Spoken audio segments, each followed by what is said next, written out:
안녕하세요. 네, 오마이뉴스, 오마이TV 생방송 중입니다, 지금. 네, 후보님 만나러 서울에서 달려왔습니다. 그러게요.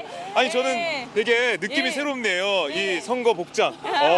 새로운 느낌이 드는데, 저희가 이 방송 전 세계, 장갑도 이렇게 하셨어요. 자, 장갑 보여주세요. 인상적이에요. 저희가 전 세계 130개국 시청자분들 그리고 전국에서 이 방송을 함께하고 계십니다. 생중계로 되고 있습니다. 아, 그래요? 생방송이 되고 있는데요. 시청자분들께 인사 말씀부터 한 말씀 해주시죠. 안녕하세요. 대구 북구갑 국회의원이자 이번에 20대 총선에서 기호 5번 권은희입니다. 반갑습니다. 네, 반갑습니다. 네. 자, 지금 근데 무소속으로 출마하셨잖아요. 네. 이 무소속으로 출마할 수밖에 없는 상황에 몰리셨을 때 그 심경, 그는 말로 표현하기가 참 힘들 정도로 어려웠을 텐데 어떻습니까? 상당히 부당하다고 생각했고요. 네. 이 부당한 상황을 어떻게 해야 되느냐 고민을 많이 했고요. 네. 사실 우리는 편한 길을 가야 되냐, 옳은 길을 가야 되냐 갈등을 많이 했습니다. 네. 그러다가 이제 옳은 길을 가야 한다. 우리가 잘못된 것이 있을 때 그거를 그냥 묻어버리고 하면은 발전이 없지 않습니까? 내가 힘들더라도 어렵더라도 이 가시밭길을 택해서 간다면 네. 성공을 하든 안 하든 이것은 어떤 가치가 있겠다. 그래서 이렇게 가게 되었습니다. 네. 이 지금 민심이 저희가 참 궁금해요. 그래서 시민분들도 만나고 있는데 후보님이, 의원님이 만나는 민심 좀 어떻습니까? 이 공천 갈등에 대한 반발심, 비판의 목소리 이런 게 좀 높은가요? 네, 우리 대구 시민들 좀 화가 좀 났어요. 그래서 조금 전에도 경로당에 이제 갔다가 왔는데 네. 할아버지들도 이건 너무 잘못됐다. 이거 좀 문제가 많지 않느냐 이렇게 지적을 많이 하십니다 지금. 네. 그래요? 예. 근데 뭐 일각 당내 얘기 들어보니까 현역 의원들이 너무 일을 잘 못했다. 그래서 바꿔야 된다. 이런 말씀도 하시거든요. 네. 거기에 대한 주장에 대해서 어떻게 생각하십니까? 네, 뭐 그렇게 얘기를 할 수도 있지만 그렇다면 원칙이 있어야 되겠죠. 무슨 원칙. 기준으로 일을 잘하고 못하고를 판단을 해야 하는 것이지. 네. 지금 그런 기준이 하나도 제시된 게 없지 않습니까? 네. 뭐 우수 국회의원 이렇게 정한 사람도 뭐 떨어지고, 예. 뭐 내가 볼 때는 거의 법안 발의나 이런 것도 안 하고 뭐 그런 사람들도 뭐 원칙이 없습니다. 예. 그 유승민 의원과 함께 다니시는 네. 모습 이런 네. 것들이 언론에 많이 보도가 되고 있어요. 네. 좀 무슨 말씀을 좀 나누고 계세요 요즘에? 살아서 만나자 이런 말씀하시나요? 아니요, 뭐 그는 그 격려를 많이 해주시고 지원을 많이 해주십니다. 네. 그래서 사람들한테 권은희 의원 좀 도와주라. 네, 이렇게 많이 말씀해 주시고 계세요. 아, 그래요? 예, 조정원 기자. 우리 저 의원님께서 며칠 네. 전에도 새누리당의 공천은 정의도 상식도 원칙도 너무 멀리 있었다 이런 말씀을 하셨는데 그때 당시 컷오프를 당하셨을 때 이제 어떤 심정이었고 또 지금은 어느 정도 좀 사그라드셨을 것 같아요. 그래서 지금 심정은 어떠신지 좀. 네, 컷오프 당했을 때는 정말 황당하다는 생각뿐이었고요. 지금은 어쨌든 제가 아까 얘기했듯이 내가 그래도 어렵지만 옳은 길을 택해서 끝까지 가야 되겠다 했기 때문에 지금은 이제 사실 굉장히 어렵습니다.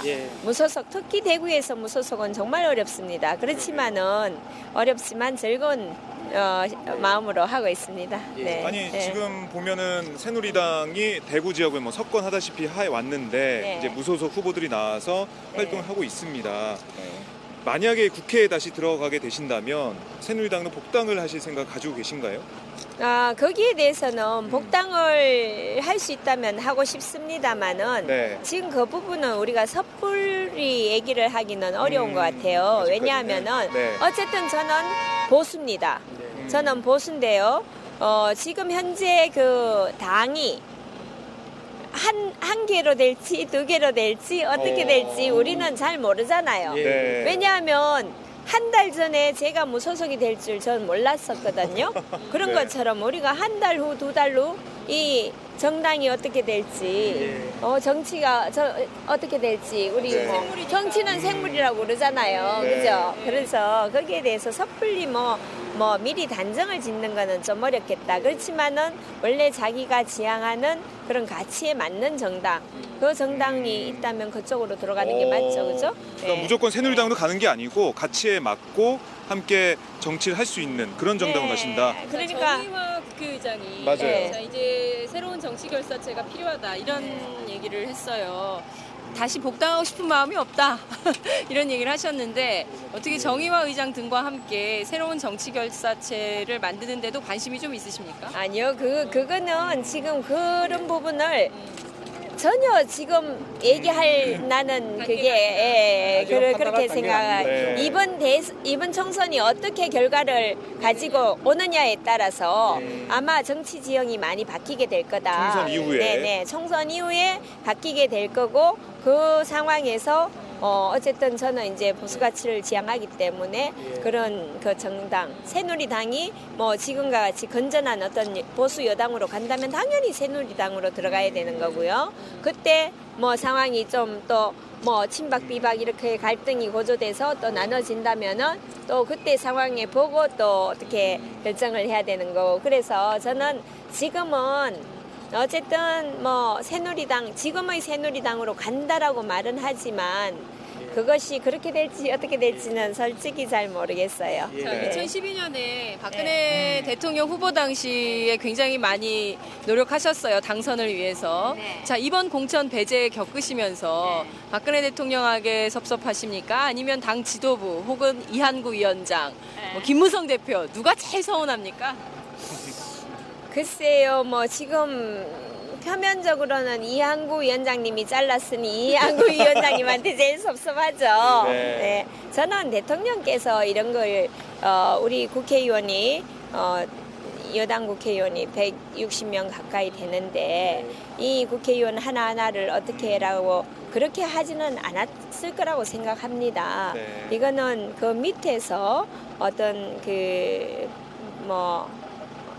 이걸 우리 전체를 보고 어떤 구도를 짜는 그런 입장에서 판단을 하지 않았을까 저는 그렇게 생각합니다. 네. 문고리 권력이 힘을 썼다고 이른바. 보십니까? 그거는 이른바 몰라요. 문고리 권력. 저는 문고리 권력에 대해서도 전혀 모르고 네. 제가 아는 바가 없기 때문에 그런 부분에 대해서는 언급할 게 아닌 것 같습니다. 예. 자료 좀 하나 더 드릴게요. 저기 네.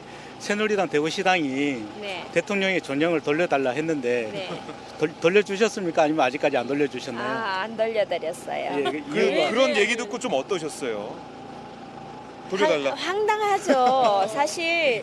그거 참 누구의 그 아이디어인지 정말 한편으로 보면 웃음밖에 안 나요. 기발하기도 하고 하여튼 어떻게 저런 얘기를 할 수 있을까 좀 그런 생각이 들었고요. 네. 저는 뭐 그거를 자산이라고 했기 때문에 예. 뭐 자산이라면 자산 관리 차원에서 또 돌려달라면 돌려줘야 되잖아요. 예, 그렇죠. 그래서 이제 돌려주려고 했는데 뭐 시간이 언제까지 돌려달라고 했는데 시간 지나고 나니까 아무 말도 없더라고요. 그래요? 그래서 그냥 계속 갖고 있습니다. 네, 알겠습니다. 자, 저희가 또 대구 민심도 들어보고 대구 분들이 많이 화가 났다 그런 말씀까지 좀 나눠봤는데요.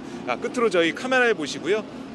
지지 호소라고 할까요? 네, 네. 투표 동료 말씀 한 말씀 해주시죠. 네, 우리 시청자 여러분 반갑습니다. 이번 4.13 선거는 특히 우리 대구에서는 대구의 자존심을 되찾는 선거입니다.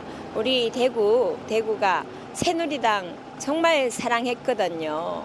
근데 사랑하는 사람한테 이거는 좀 약간 등한시 당한 그런 기분입니다. 이번에는 우리 새누리당이 정말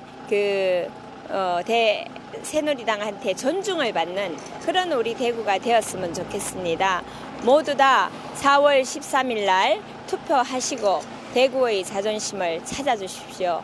우리 북구갑은 기호 5번 권한희입니다. 고맙습니다. 예, 감사합니다. 네, 의원님 말씀 잘 들었습니다. 네, 수고하십시오. 파이팅 하십시오.